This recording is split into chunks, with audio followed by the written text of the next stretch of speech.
Ingako Television Network ETN bono nigekurwa obokoreri bokubwatia events video coverage, professional live streaming, business promotion, announcements and many others. Bono aka esimigose urikeri yuko ase number 0798 637728 gose utaririkia bisichetu chinene chigotuka mbarabari nesukuru ya maegerio abene yagetembe. Ingako Television Network ETN bono nigekurwa obokoreri bokubwatia events video coverage, professional live streaming, business promotion, announcements and many others. Bono aka esimigose urikeri yuko ase number 0798 637728 gose utariri. Ingako Television Network ETN bono nigekurwa obokoreri bokubwatia events video coverage, professional live streaming, business promotion, announcements and many others. Bono aka esimigose urikeri yuko ase number 0798 637728 gose utaririkia bisichetu chinene chigotuka mbarabari nesukuru ya maegerio abene yagetembe gusegetembe special school. I did not expect such not only a huge crowd, but indeed very enthusiastic, hopeful, involved, dynamic, and therefore I am certain in my mind, when I go back home, we'll certainly have picked some fresh energy that we'll go and put into our campaign back there. Unajua mimi nasikiza mambo mengi. There's a lot of debates katika nchi yetu. But some of us have stood with Raila Odinga for the longest time. And there's very important reason as to why we do that. Unajua kiongozi ambaye hana ukweli does not qualify under whatever circumstance to be in leadership. Let's begin there. Kiongozi, sifa ya kwanza ya kiongozi ni lazima awe mkweli. You know, sometimes even when it is completely hard, you must be able to be truthful. Unaelewa? So we have followed Raila because we know, first of all, he's an honest leader. He says it as it is. When he can do something, he tells it to you.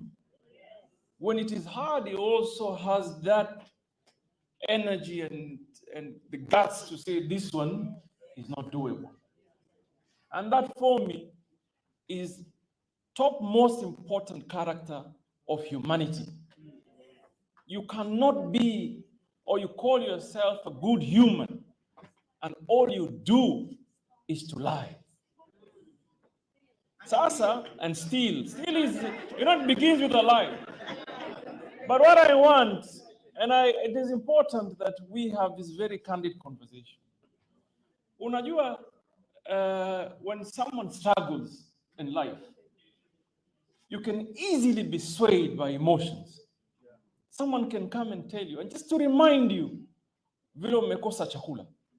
Sometimes they don't even offer to give you food, or even solutions that will give you food. But they just remind you of how hungry you are, so that they can play with your emotions. So we are at a situation in our country today, where some of the leaders who have held very instrumental position for the last 10 years, all they do today is to remind Kenyans of how poor they are. Wanakuja hapo mkutano, sema nyinyi ni maskini. You know, and nobody asks them probably what are the causes. And if indeed I've been governor for 10 years. And I want to be held accountable for what I have done, what I have said during my leadership. Be a deputy president, and I'm very serious about this one.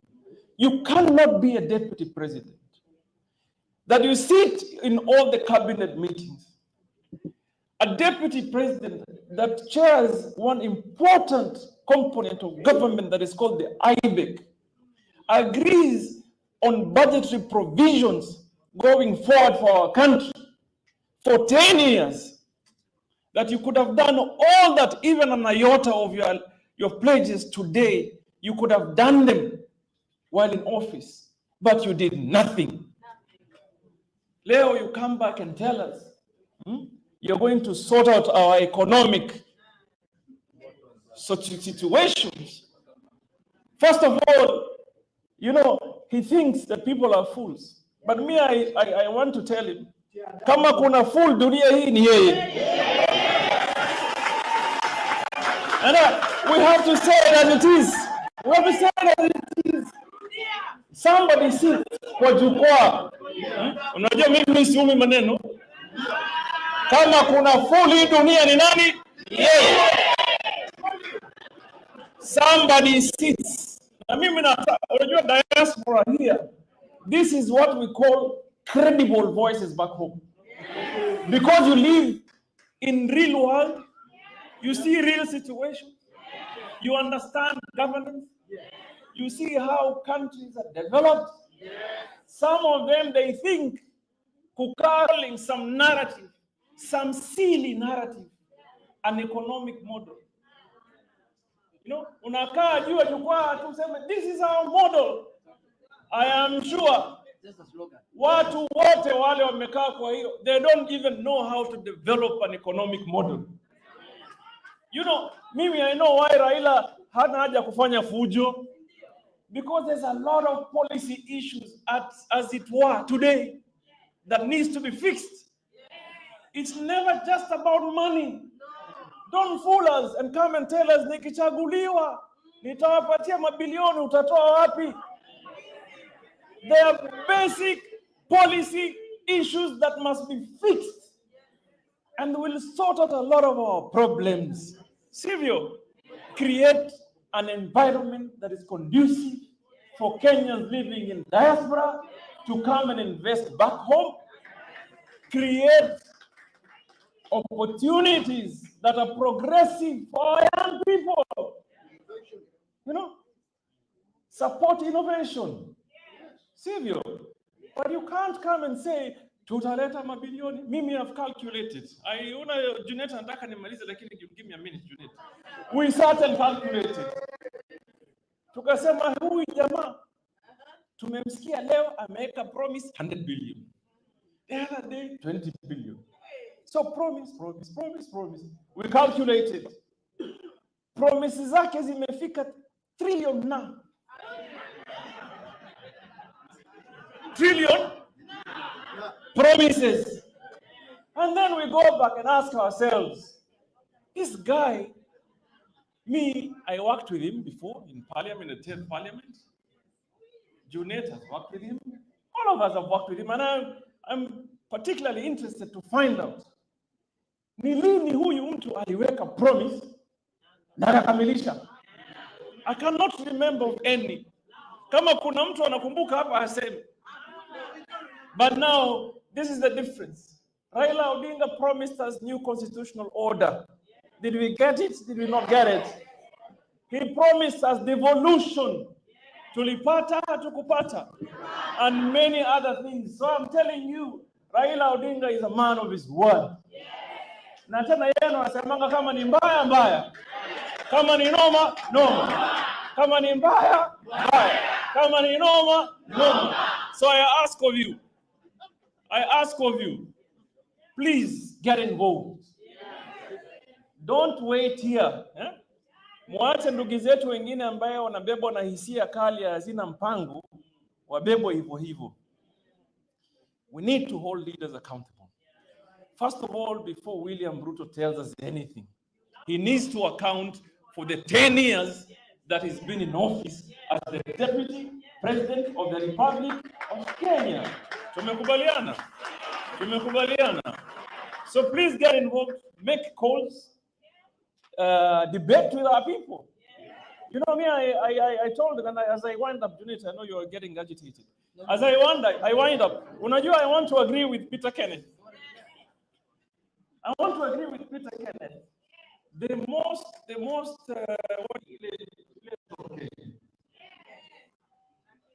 The mountain area. Some of you are here. I am going to tell you something. Sisi, me, I come from the coastal region. Tulikuwa na ugonjwa moja mbaya sana. That is why it has taken so long for us as a region, even kusimamisha mtu tuseme huyu anaweza kuwa rais. Even though I believe in the future, mimi niko, lakini sasa hiyo mambo ya zamani. And you know why? Ronald Ngala, Mheshimiwa Mariam Matano, and many other leaders, including during the NAC government, we had very solid and strong leaders like Jembe Mokalu. Before that, we had Sharif Nasser, Said Hemed, Karisa Maida. Ile ugonjwa ambaye tulikuwa naye sisi kwetu ndio siku hizi iko Central Kenya. Yani kiongozi mmoja is being brought down na kumalizwa na kutusiwa na si wengine watu wake tu. That is what happened to Karisa Maida. When Karisa Maida was at his peak, alipiganishwa na balaa. When Sharif Nasser was at his peak, alipiganishwa na Said Hemed. Ikawa ni local politics all the time. Now my brothers from Central Kenya, mnabeba ugonjwa ambaye will cost you so much. By the time you realize, mutakuwa tu wafuasi wa watu. And this is the caution. Every time I saw the leader of Jubilee here. Tell them, you waited for 24 years under Moi's regime. If you're not careful, you're going to wait another 100 years. And you shall be divided. Mutagawanywa. Don't take it for granted that God blessed you and gave one of your sons leadership in this country. Today, mnakuwa nyinyi wenyewe ndio mnamtusi. Mnamrudisha nyuma. Ni aibu kubwa hiyo. Asante sana.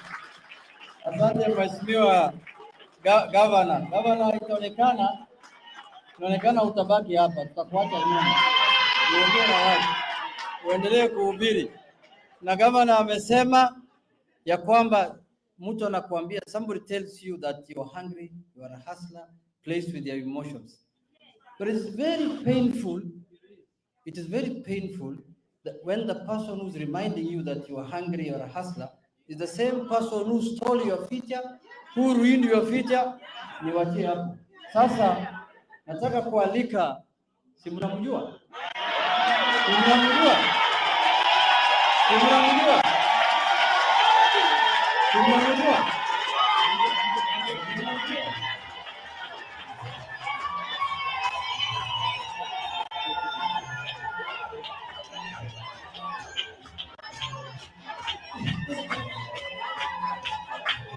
Thank you.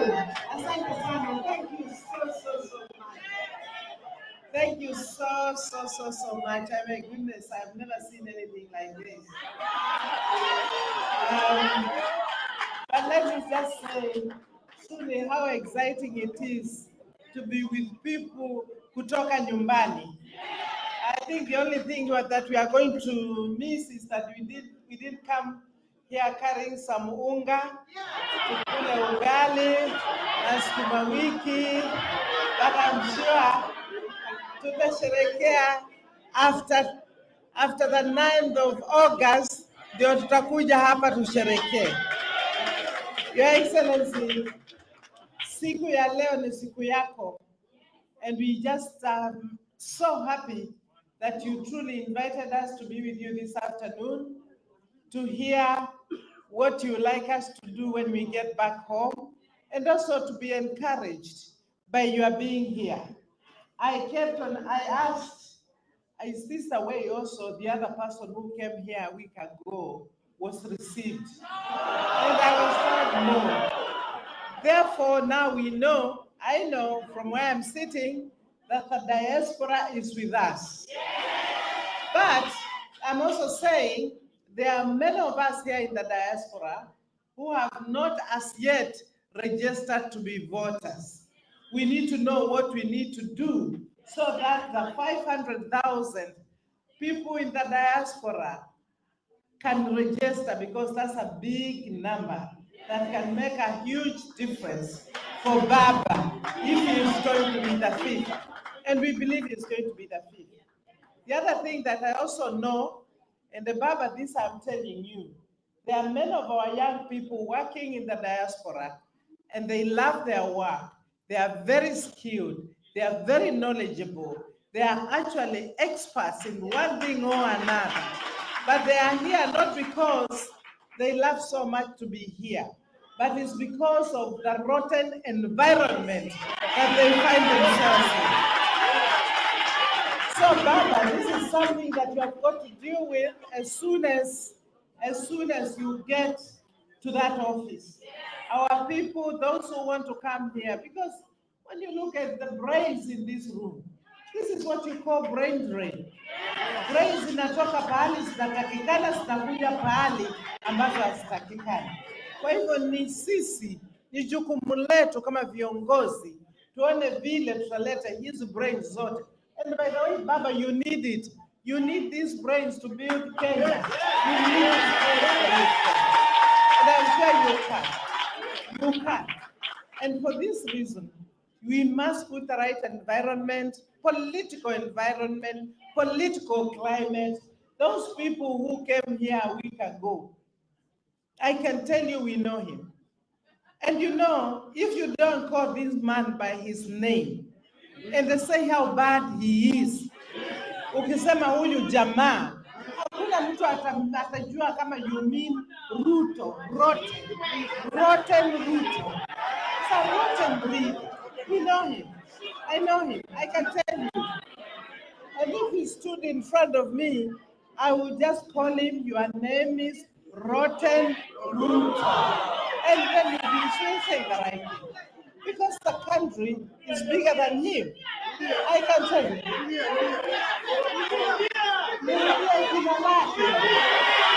Jina lake ni Rotten Ruto. Because Rotten Ruto. Ingako Television Network ETN Bono nigekurwa obokoreri bwokubwatia events video coverage, professional live streaming, business promotion, announcements and many others. Bono aka esimigose urikeriuko ase number 0798 637728 gose utaririchia bisichetu chinene chigutuka mbarabari nesukuru.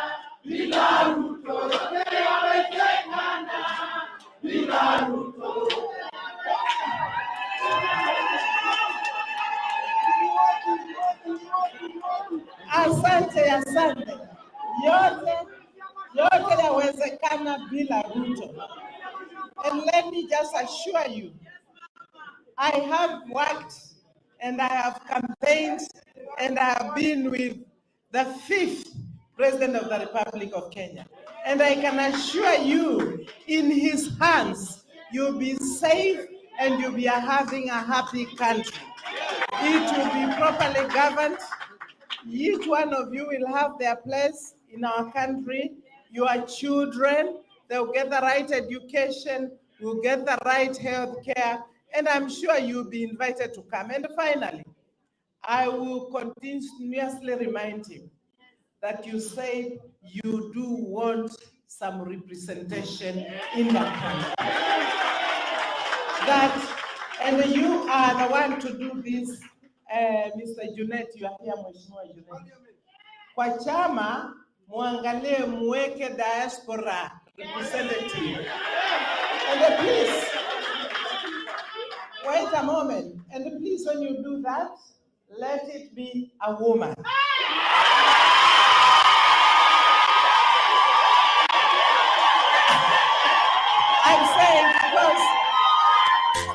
Ingako Television Network ETN bono nigekurwa obokoreri bw'okubwatya events video coverage, professional live streaming, business promotion, announcements and many others. Bono aka esimigose urikeriuko ase namba 0798 637728 gose utarire chiabisi chetu chinene chigotuka mbarabari n'esukuru ya maegerio abene ya Getembe guse Getembe Special School.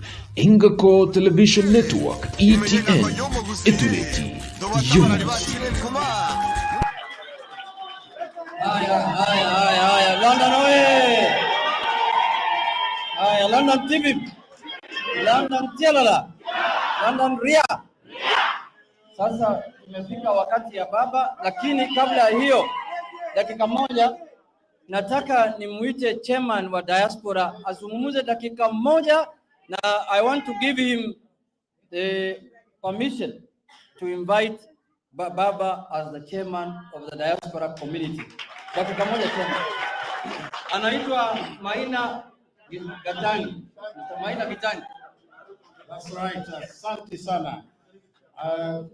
Your Excellency, Raila Amolo Odinga, all protocols observed. My name is Maina Gatangi. I'm the chairman of Azimio la Umoja Diaspora United Kingdom chapter. I'm not going to take much because of the time. I'm going to read. I am not working together. I have a secretariat, a powerful secretariat, who have worked tirelessly to bring you together for this moment. I'm going to mention names. As I mention your name, kindly stand up so that we recognize you. I'll start with my deputy attending to some business there, Honorable George Osore. I have my Secretary General, Rose Seko.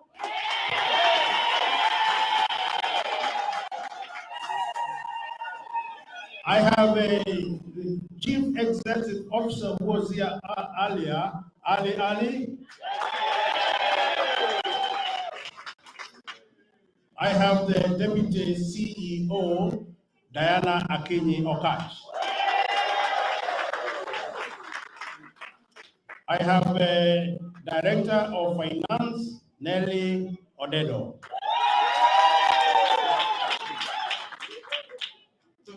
I have Sam Okol, Director for Administration and Legal Affairs. I have Director of Media and Communication, Paul Elan.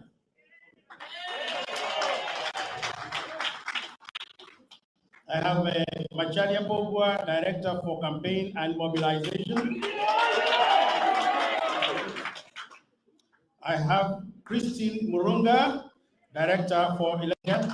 I have Kibindio Divo, who was here earlier. He's a diaspora and Azimio Secretary Representative.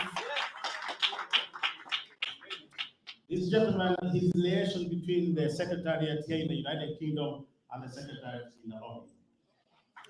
I have Rosemary Adego, Director of PR and Marketing. She's believed she's in Kenya attending to some family matters. Then I have part of the board. I have Dana Ayub. I have Lawrence Makoha. I have Dr. T. Maera, Edward Kibosek, and Lillian Ochieng. I don't know if I've left anyone, please. We recognize you, and because of time, I will just proceed. We have other liaising officers in every part of the United Kingdom. Every region is represented by an officer. Now, that team is the one going to sit down and plan everything. We have a strong planning coming up, and this will involve the planning and mobilization of the entire population of Kenyans living in the United Kingdom. We have a strategy that is coming up. It will be communicated to you in good time.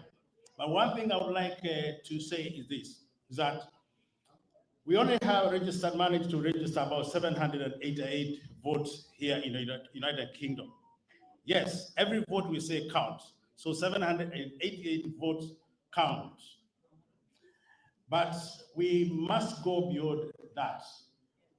We're going to ask every one of us, and I echo what Peter Kenneth said, that we have to go out and talk to our people on the ground.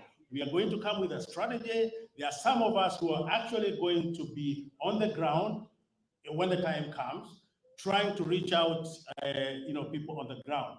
But also, I would like to challenge everyone here. Personally, I come from Kirinyaga County, okay? And I'm always on the ground. I've managed to bring a few people there. I have Azimio la Umoja Mount Kenya FB page, and it's gathering momentum. So we need to go down. We need to get out. We need to do what we can do. We're not just going to talk here and tell Baba, you're going to get votes on the 9th of August. We must walk the talk. We must get out there and do whatever it takes. Ingako Television Network ETN bono nigekurwa obokoreri bokubwatia events video coverage, professional live streaming, business promotion, announcements and many others. Bono aka esimigose urikeriuko ase number 0798 637728 gose utaririkia bisichetu chinene chigotuka mbarabari nesukuru ya maigerio abene yagetembe gusegetembe special school. Ingako Television Network ETN Etureti Unity. Come on, read the declaration. The declaration is the backbone of what we are talking about here. And this is what we're going to be, really, we'll believe in this declaration. Thank you, Chairman. Yeah. Yes, so you will help me acknowledge our leaders, because we are going to give our commitments to them, and after giving our commitments to them, we are going to present to them our aspirations and our expectations, and then we will all agree on that. And to begin, I just want to first of all acknowledge the doyen of the democracy, Baba, the fifth, His Excellency, who is a world acclaimed leader. He has a wealth of reservoir in politics, and leaders consult from him. He has got accolades like young leaders in Africa that drop by to get a bit of wisdom from him. And it's such a privilege and honor to have him here with us. And so, okay, let me go to the commitments. I actually wanted to acknowledge each of our leaders first, and you help me acknowledge them because we are going to ask them. So to begin with, okay.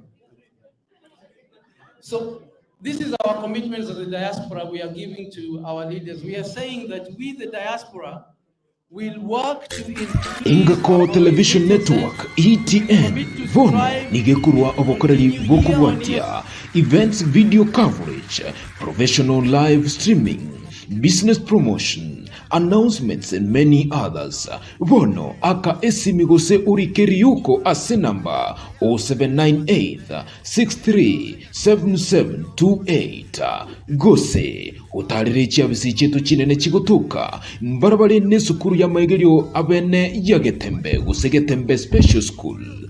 Ingako Television Network ETN Etureti Unity. Magical Kenya to revive the tourism that is languishing on its deathbed. We, the diaspora, when it comes to investments and trade, we promise that we will work with Baba's government 10 points agenda to increase import and export trade. That would be key to for our infrastructural projects. On voting, as was stated here by our leaders, we, the diaspora, are opinion shapers, and we believe that the diaspora will manage to convince our Kenyans back home to vote for Azimio. I truly believe that the diaspora will be the gateway. So these are our aspirations and our aspirations and expectations. Our aspirations and expectations that Baba, during your tenure with Kibaki, you gave us a blessing, but which now is like a curse, the dual nationality. The dual nationality now makes our people not to be able to even start for elective posts. On consular services, Baba, the Huduma services were not, but on participation on the political process,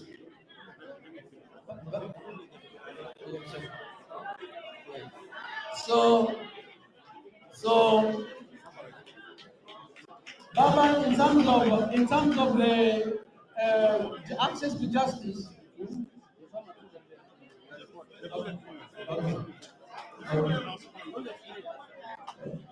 On policy incentives,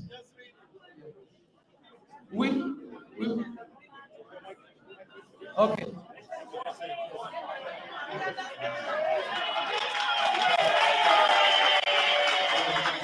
Thank you very much.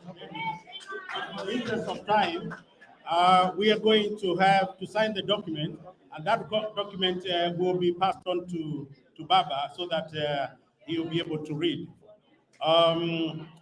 At this moment, I would like to request and invite our guest, Honorable Raila Amolo Odinga.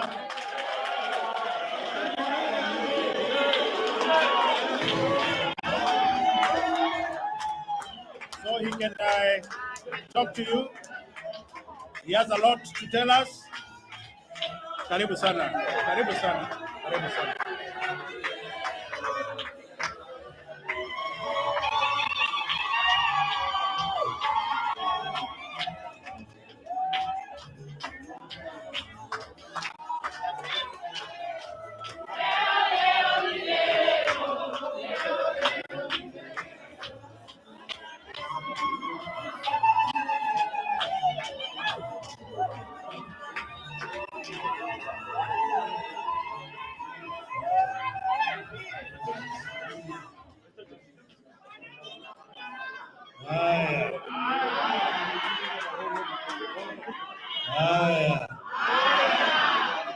Asanteni sana. You may be seated.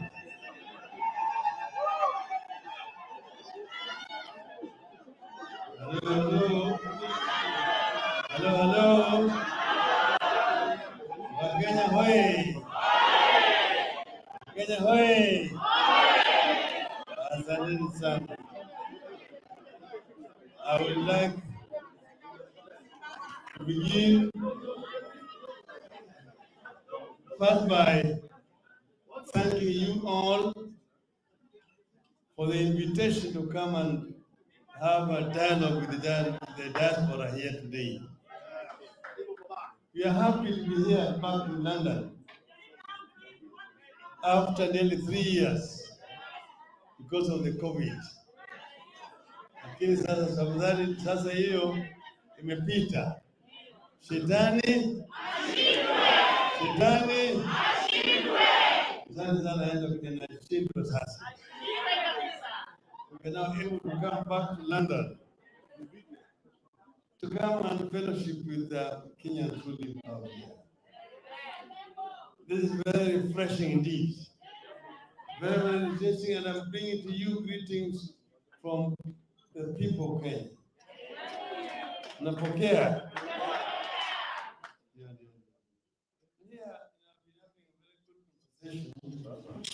With a friend I just met this afternoon called Natasha. She's a wonderful girl, very bright, very intelligent, and she's only 10 years old. So I'm thinking that in another 8 years, she's going to be a voter. And even less, in a very short period of time, she's going to be making demands on the people of Kenya. And at that time, she expects that Kenya is going to be ready for her to receive somebody like her. Because as you remember, about 2013, there were promises made that within 6 months, each and every school is going to have a laptop. Now, those children who were promised laptop are now finishing Form 4. And when they now finish Form 4, you are telling them, cousin in cousin.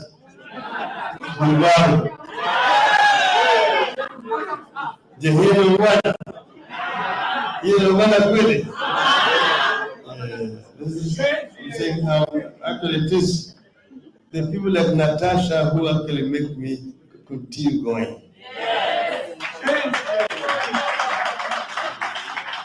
Nilizuru Kenya pembe zote, kauliza wa Kenya, mzee aendelea siendelee? Aendelea siendelee? Safari yako. Safari yako. And that's why I say I will continue because people have demanded that I will continue. But now, I tell you, these people don't have to go back to Kenya to work. We're now living in a digital world. These people can work for Kenya right here.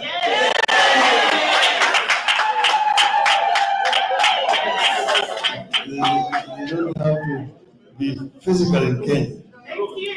But now I'm demanding of them to be more patriotic.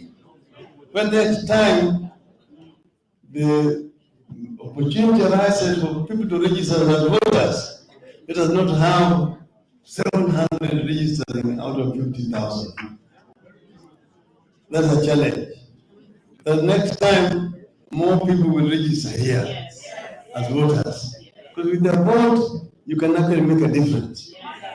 And you need to know that it was not easy to give people to vote. First, the dual citizenship was not easy. It was opposed vehemently. And we said, why do we deny Kenyans the right which is being given to other citizens elsewhere? When you were at Bomas, Kenya, you have traveled a long journey to be where we are today. And the diaspora was all that time with us, putting pressure. And we were putting pressure down there until eventually we agreed that Kenyans can have dual citizenship. Okay? Now, we are now at a junction in the country. I recently said that Kenya is ready for a third liberation. And people were saying, what do you mean? Kenya has had two liberations. The first liberation brought a democratic constitution. Both those struggles were not easy. Or there, when they were fighting for independence. And it was not easy to get Mzungu to leave the country.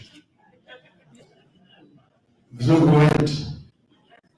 The second liberation actually finished the single party dictatorship, the rule by the thorax. Na pia vijana ambayo wako kule ati wakati ile ambaye Simba alikuwa na meno na makucha, kama ungesema ngwe ndani, ngwe ndani, sio? It took the determination and courage of Kenyans to force them to agree to change the constitution. So today, in Kenya, you can actually insult a president and nothing will happen to you. You see a deputy president talking and insulting the president, nothing happens. It could never have happened under Nyayo. But this basically is a measure of the degree of freedom that we managed to achieve in our country. Because I know that here in London you can go to Hyde Park and say all sorts of things about the Queen.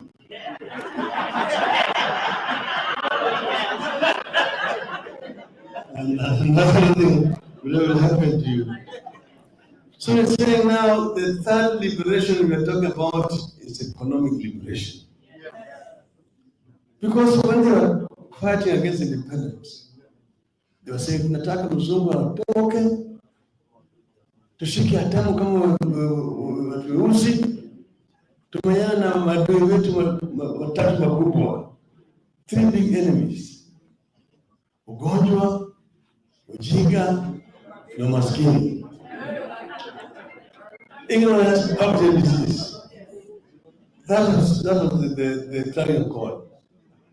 Sasa, 58 years since independence, those three major enemies, are they there or not? Some of them are even stronger. So ask yourself, what is it that has happened to us that did not happen to other countries?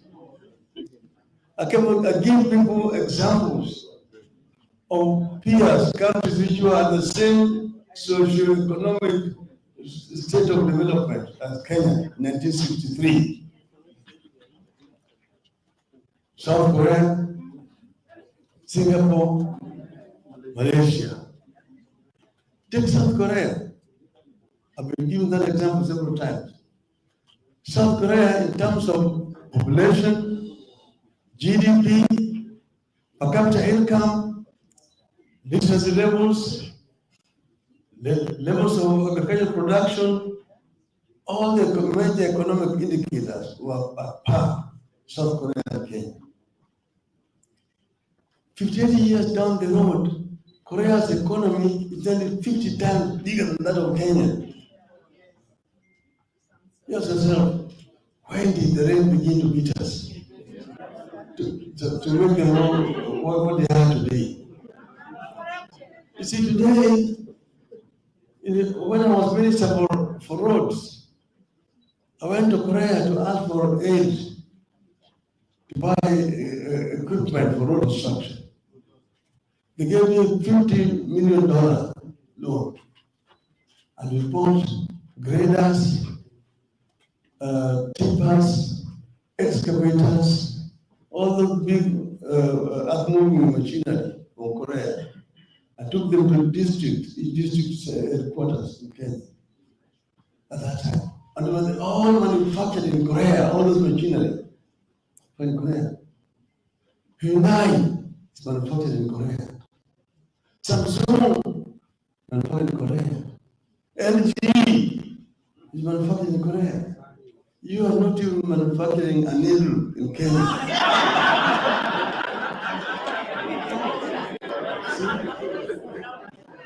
See yourself. Something must change in our country. If you don't have a paradigm shift, another 50 years will still just be where we are today. So you must change. Why is it that we have not been able to do it? Other countries have been able to do it. don't continue to compare Kenya with the worst in the world. Although we are an island of peace in a sea of turmoil. Look at Somalia. Look at South Sudan. Look at Burundi. So, Kenyans don't want to be compared with the worst in the world. Compare Kenya with the best.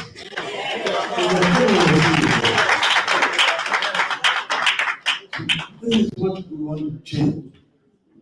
We want to change it so that Kenyans can move and become part of the international community. See? And Kenyans don't want aid. Aid at tupia mtu mafupa ngune. No. We just want opportunity. We want more trade and investment rather than aid. We don't need any aid. This is where we want to go. And we want to challenge all Kenyans to be able to apply their abilities for the socio-economic development of our country. And how do we do it? First, we do it first by uniting our people. You see, unity of our people is very important. When Kenyans were fighting for independence, they were united. There was nothing like Kikuyu, Mjaluo, Kalenjin, Mkamba, Muluhya, Mijikenda, Turkana, Somalia. They were all Kenyans. They were all Kenyans.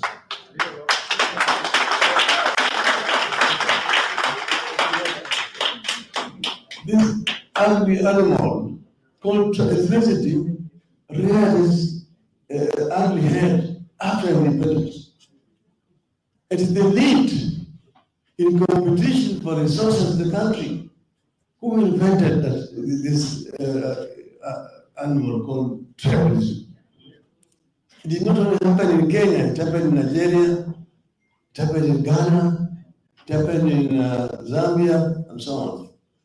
It is only in Tanzania where Mwalimu Nyerere, because of a clear vision of what he wanted, actually destroyed it, did not allow it to take root. So Kenyans are an angry people because they're not united. You find a young person qualified, going to attend an interview for a job, and is better qualified than all the people who have been interviewed there. But once he or she mentions the name, the panel there already knows this one is wasting his time. All right. He doesn't show Kabila here. You already know what the kind of person they want. Yet when they are collecting taxes, they don't discriminate. When they go to the community where this community comes from, they just collect taxes. I mean, like they collect everywhere. They pay taxes. I keep on telling Kenyans. Every day they pay taxes. Mother goes to buy chumvi pale, usuru tiyari. Sukari, usuru. Milk, usuru. Coca-Cola, usuru kubwa. Sabuni, sigara. Okay. Ile one with the road.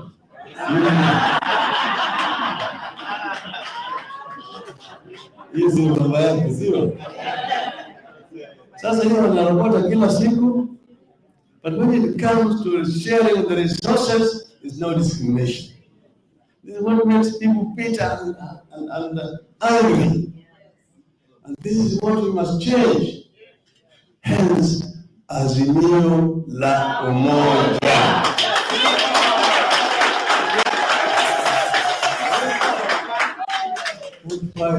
We are starting to turning point. We must declaration of unity. First, we begin by saying we are all Kenyans, and every Kenyan is equal. All Kenyans are equal. No one is superior to the other. We don't want any discrimination of any form.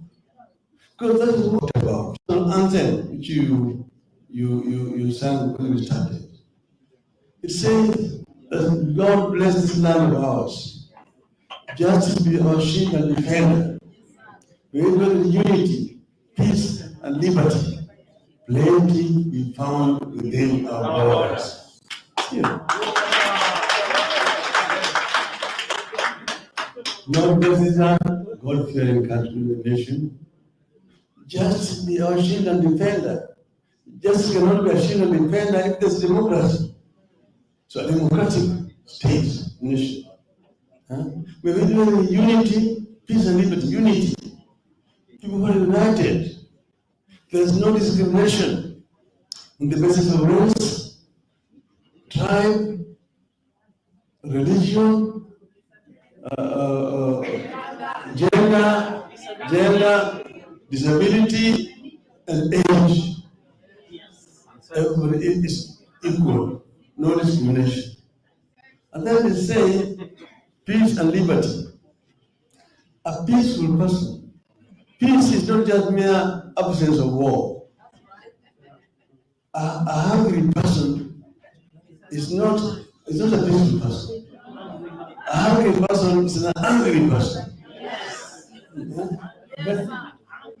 Peace and liberty, somebody is free, but most importantly, plenty be found within our borders. That's a program. A prosperous, developed nation where people don't suffer from want. That is what it says. That is what our national anthem says. That is the Kenyan dream. A country where a place is found. But that plenty was not going to drop down like manna from heaven. It was going to come as a result of the sweat and toil the people came. So Kenyans will be empowered to be able to create that wealth, so that the wealth plenty is there. And in the Bible, the country where there is plenty is found. It's called what? It's called what? That's the Canaan I've been talking about.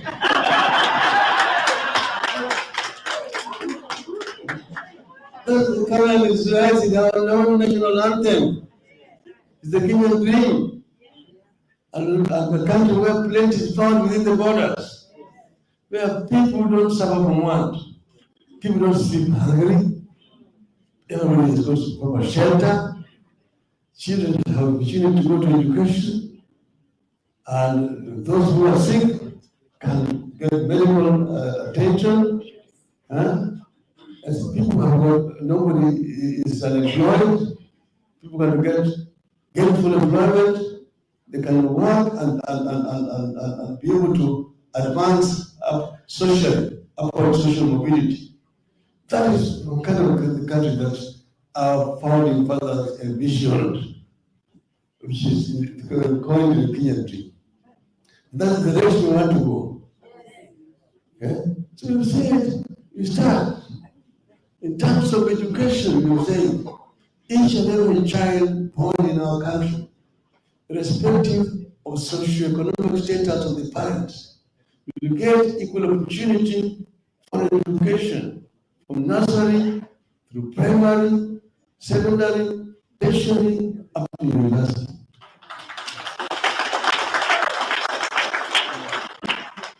And after getting that kind of training and qualification, they should be able to get meaningful jobs, meaningful employment, so that they can be able to earn and advance socially. Upon social mobility is what we're talking about. Rapid social mobility, hata kama wewe wazazi wako walikuwa mafukara, unaweza kuwa tajiri. This is what we want. We have also said, you do not develop a country by trying to deprive the rich in order to pay the poor. You create opportunity for the poor to become rich, so that you become rich. So this is what we want to do. creating opportunity for our people for upward social mobility. That is the direction we want to go. And creating employment among our people, the youth particularly. So those ones work with skills after they've been trained. Those who don't want to be employed, who want to be self-employed, start their own businesses, should have access to credit. We say, you get a credit from a fund which you're going to create, and you don't pay any interest until after 7 years. That all the youth, women, and men will be able to get that. Because you see, people just want to come looking for jobs in the public sector. At the Kisii, ngapi nachukua hii, jeshi, what, ministry of this, ministry of that. I tell people that is how we want to do it. Public sector employment is restricted, limited. Right now, in the total Kenyan public sector force employs 700,000 people. All civil servants, all those who are working, the police officers, the military, the county government, and those jobs are not vacant. Most of them are filled. Vacancies only occur when somebody dies or somebody retires. That's just about 10% per annum. So out of 700,000, about 70,000 jobs in the public sector are what's available every year. But every year, we push into the labor market close to 1 million people, new entrants. Those who are leaving school at primary, at secondary, at tertiary, university levels, nearly 1 million, chasing 70,000 jobs. So, solution is private sector. You must develop a private sector. A vibrant private sector is what will be able to absorb most of our people who are looking for jobs. And then you look at micro, small, and medium enterprises, what they call the informal sector. Should no longer be called the informal sector because it employs close to 18 million people. We make it formal, give access to credit, and also market access so they can be able to market whatever they produce. That's micro, small, and medium enterprises. Okay? In the field of agriculture, make agriculture rewarding, smart agriculture, to give them inputs, seeds, fertilizers, and tractor services, and then also water. Bring water closer to the people, where there is no need where it rains heavily, it's flooding. Construct dams so that you can be able to harvest rainwater during the period of high season. So that when the drought comes, there will be water available for human consumption and for animal consumption. This will do. And then, so you will be able to increase food production in agriculture so that the country becomes self-sufficient in terms of food production. There is sufficient food for our people with surplus for export. And you help these people with access to the markets, proper access to markets, and infrastructure development, roads, water, energy, electricity, available at affordable prices. Right now, energy is so expensive in Kenya. 14 US cents per unit. 14 US cents per unit. It is 3 cents in Egypt. How can Kenya compete with Egypt? No wonder manufacturers are relocating to Egypt. We must change all this and make energy affordable. in the country. And completely. Then now, we talked about health. Healthcare is a problem. And health is an evolved system. We will ensure that we release resources down to the devolved units so that we can improve the healthcare. First, availability and affordability, and is most important. Equality, availability, and affordability. That's the way we'll be able to deal with issues like maternal health care and so on, and infant mortality and things like those. We will do that. And I've said the solution is Baba Care.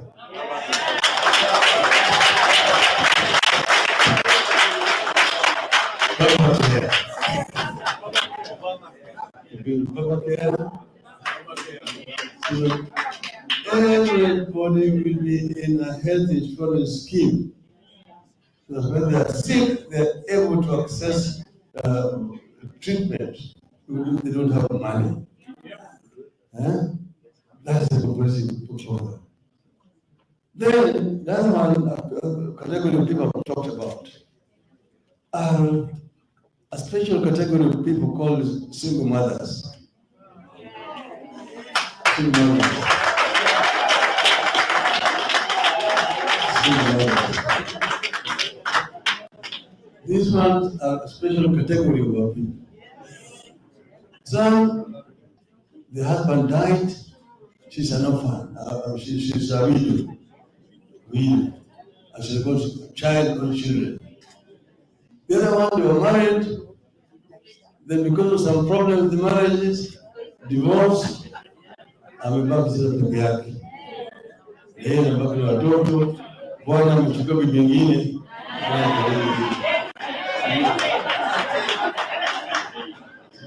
Sio. Mwingine alidanganywa na kijana. Mimi nakupenda sana, nitakuoa, lakini sasa tuendelee kufanya kazi.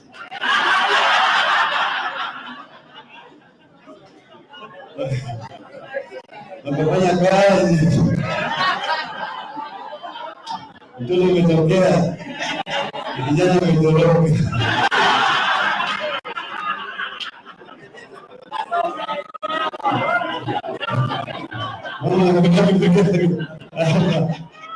Na watoto.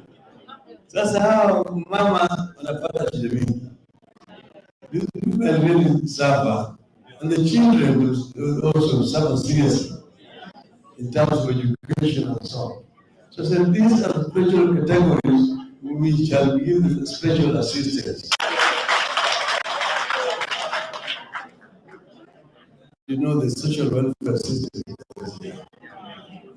And it's also there in the United States, there in Brazil, there even in Egypt, even in Namibia, introduced it. So what I'm trying to introduce is not something that is strange. Yet back at home, the total tangas are all over the place. Oh, Baba is cheating people. There's no money, hakuna pesa. I'm telling them, when we talked of free primary education with Kibaki, they said we were daydreaming.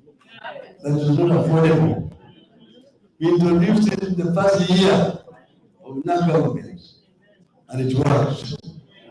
Some say that we are going to introduce a social protection program because there are people who are poor, complete family, and these families have already been categorized. It's not something that I'm inventing. It's really known. We're talking about 2 million families. 2 million families, you take about 4 to 5 people per family. We're talking in terms of about 10 million people. Those families are the ones we said we will get a cash transfer from the government and we'll give them 6,000 shillings per month.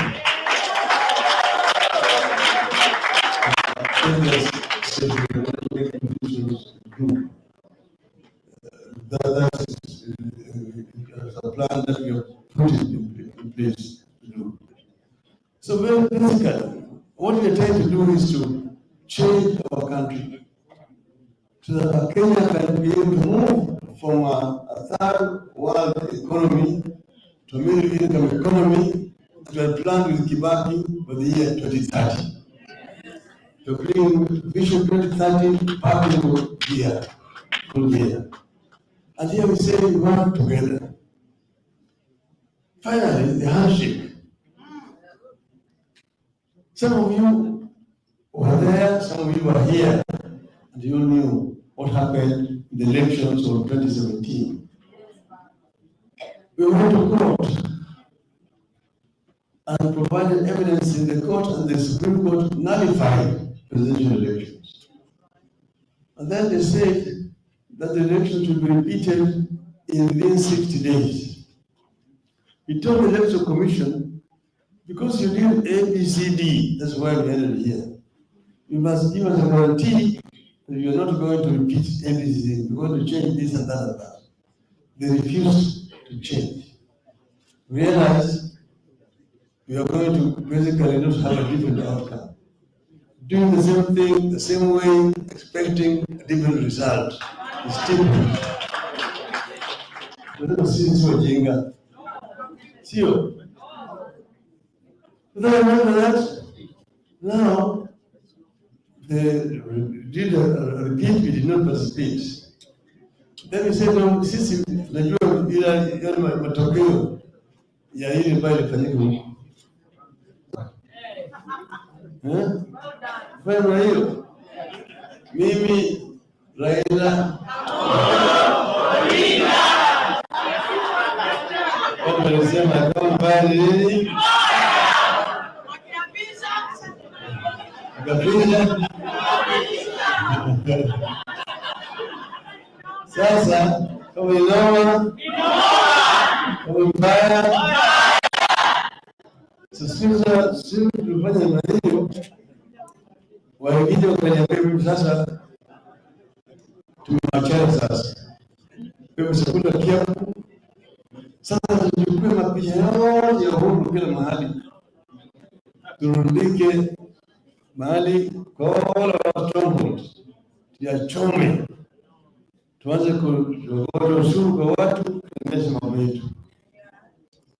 Nikaona hii njia tukienda napeleka Kenya na Somalia. Sasa kwa pande nyingine wakamwambia Uhuru, arrest him, take him to committee, hang him. Uhuru ndio akasema hiyo Somalia. So under those circumstances that we agreed to meet, and we discussed at length, and we agreed that Kenya is bigger than both of us. We need to make a compromise and find a way in which we can unite the country, bring us back to where we started at independence. When the country was united, there was no ethnicity. And we agreed, as I told Uhuru, I don't have to be president of Kenya, so long as Kenya can get what they want, Kenyans. And we agreed with Uhuru to work together. We tell you I never asked you for anything. I said, Kenya is bigger. Because now, we are where we are. We agreed with Uhuru, we must deal with this head-headed animal called corruption. Corruption is one of the biggest enemies of our people. A lot of money of our country wealth is wasted in corruption. Who estimated that every day 2 billion shillings is lost to corruption. That is close to 700 billion shillings every year. Okay. But we know where some of this money is going. We know where it is. Somebody is running around with sacks of money. Joe, I for the youth group 5 million shillings. Harambee for women group, 5 million. Bus for school, 10 million. The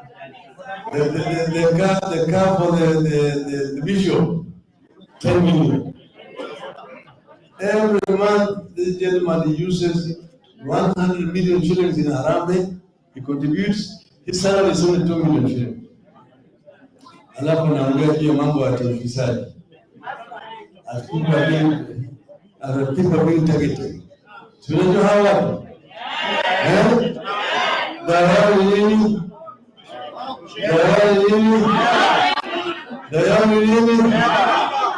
so this, we want to clean the country.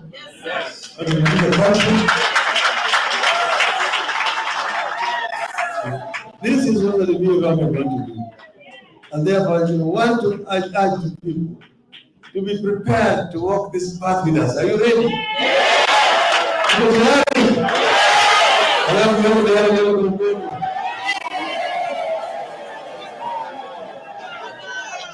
Azimio.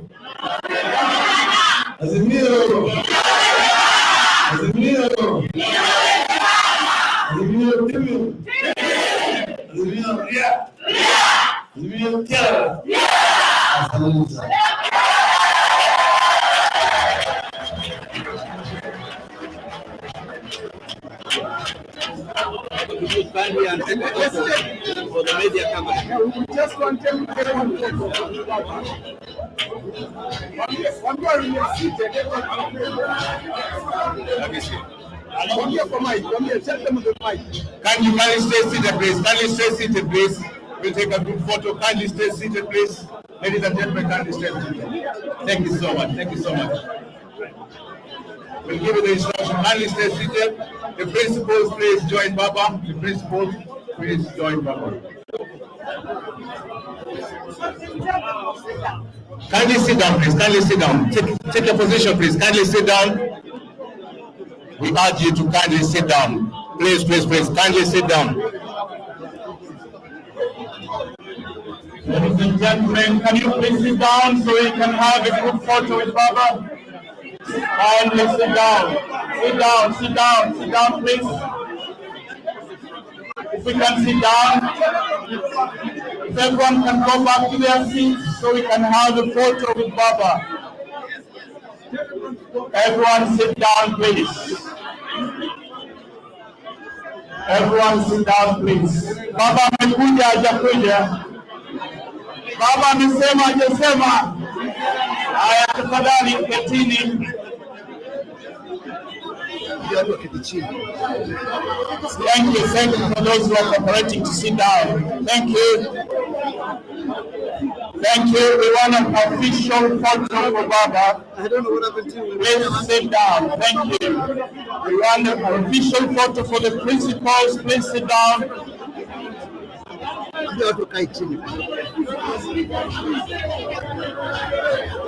Tafadhali tuketi.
Lero, lero, ni lero.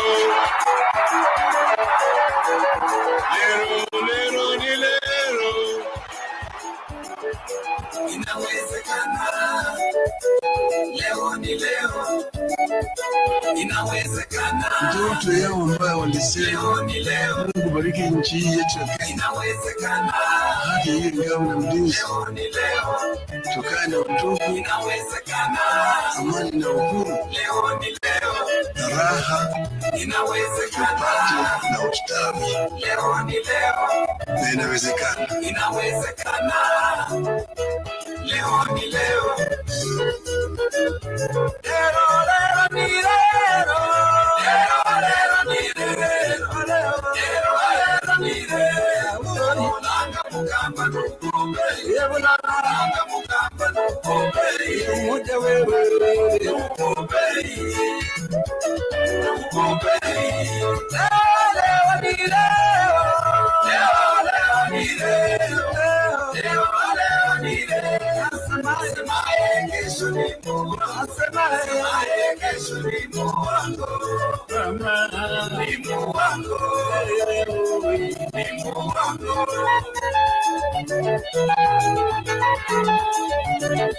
Inawezekana. Leo ni leo. Na inawezekana. Inawezekana. Leo ni leo. Nchi inawezekana. Inawezekana.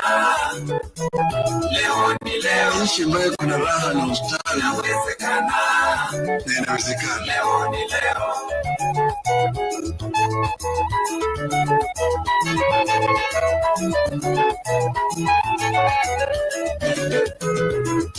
Lero, lero, ni lero. Lero, lero, ni lero. Inawezekana. Leo ni leo. Inawezekana. Ndoto yao ambayo walisema Leo ni leo. Mungu bariki nchi hii yetu ya Kenya. Inawezekana. Haki hii ngao na mlinzi. Leo ni leo. Tukae na utulivu. Inawezekana. Amani na uhuru. Leo ni leo. Na raha. Inawezekana. Na ustawi. Leo ni leo. Na inawezekana. Inawezekana. Leo ni leo. Inawezekana. Leo ni leo. Na inawezekana. Inawezekana. Leo ni leo. Nchi inawezekana.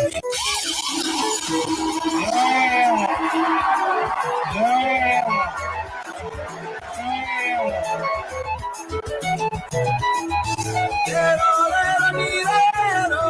Lero, lero, ni lero. Lero, lero, ni lero. Ulanga mukamba nukombe. Ulanga mukamba nukombe. Umoja wewe. Nukombe. Nukombe. Lero, ni lero. Lero, lero, ni lero. Lero, lero, ni lero. Asemaye kesho ni Mungu. Asemaye kesho ni Mungu wangu. Ni Mungu wangu. Ni Mungu wangu. Tunasema Kenya mpya inawezekana. Inawezekana. Leo ni leo. Na inawezekana. Inawezekana. Leo ni leo. Nchi inawezekana. Inawezekana. Leo ni leo. Nchi ambayo kuna raha na ustawi. Inawezekana. Na inawezekana. Leo ni leo.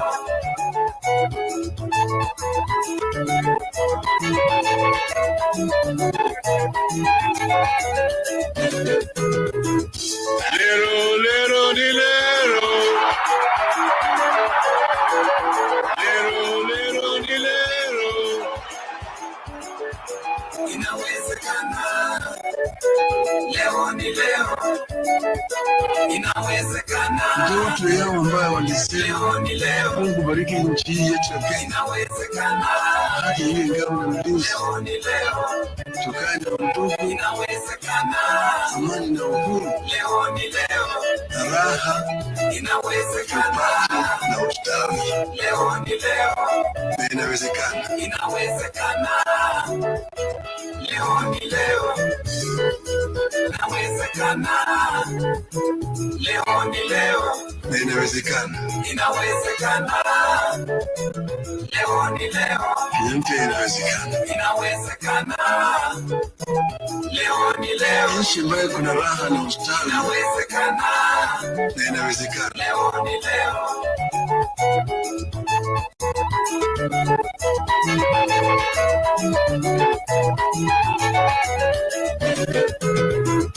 Lero, lero, ni lero. Lero, lero, ni lero. Inawezekana. Leo ni leo. Inawezekana. Ndoto yao ambayo walisema Leo ni leo. Mungu bariki nchi hii yetu ya Kenya. Inawezekana. Haki hiyo ngao na mlinzi. Leo ni leo. Tokana na undugu, Inawezekana. amani na uhuru. Leo ni leo. Na raha. Inawezekana. Leo ni leo. Na inawezekana. Inawezekana. Leo ni leo. Yote inawezekana. Inawezekana. Leo ni leo. Nchi ambayo kuna raha na ustawi. Inawezekana. Na inawezekana. Leo ni leo.